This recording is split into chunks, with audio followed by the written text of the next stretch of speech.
my problem was with production, and because I had a lot of demand and I wasn't meeting my demand effectively. My production period, customers would have to wait so long for them to get pieces, and it was losing me potential sales. So I went to them because I wanted to expand my production. They are used to funding equipment, but for us designers, equipment are like, well, it's essential, but we spend most money on the raw materials, the fabrics, labor, and all of that. So I think that was the first hurdle that we had to. So they basically reworked the fund in a way that it could support working capital. So another thing was that they required for designers to get their books in order. I have my business plan, I have my books as well, but I had, they made me get someone, an external auditor, basically to do it in a way that's more professional, because I'm a small business owner. I do everything myself.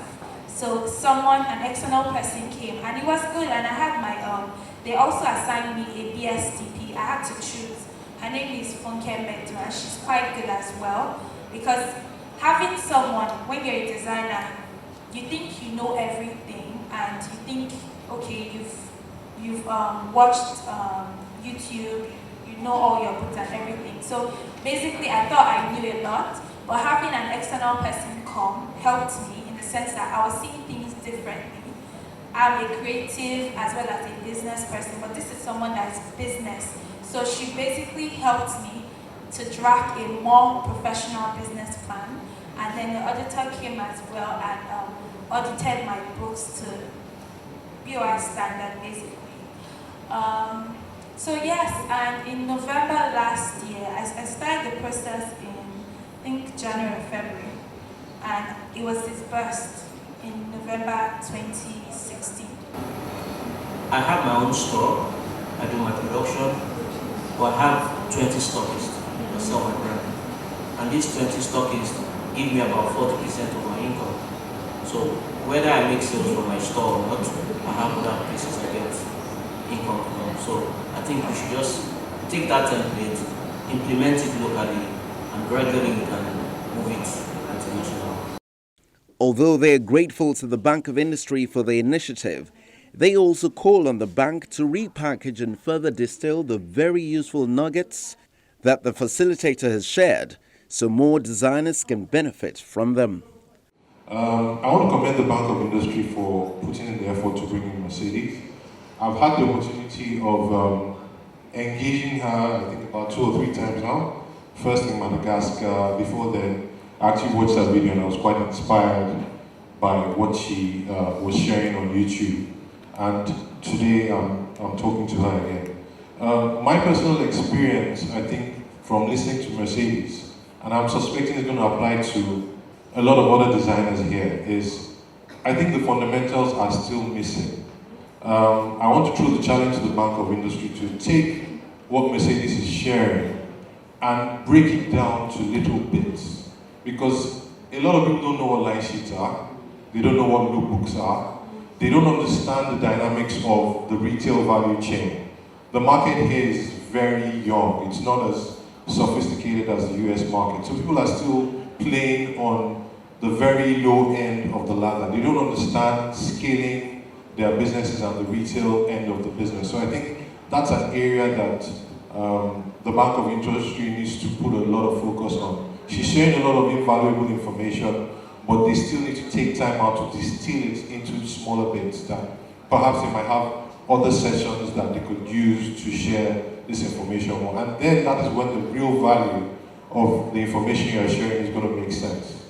I don't know if I'm making sense to people here, but that I think is what the Bank of Industry needs to do. And then on a final note, again, back to the Bank of Industry, I'm focused on athleisure and urban-inspired footwear. It doesn't make sense to set up a factory from day one. I need to focus on building volumes because it's all about economies of scale. If we decide to start producing these shoes here today in Nigeria, it's going to cost a lot more, and the average person still will not be able to afford it. And then I won't be able to export it as well because the cost will be too high. So I've got technical partners I'm working with, and we've decided we need to grow the volumes.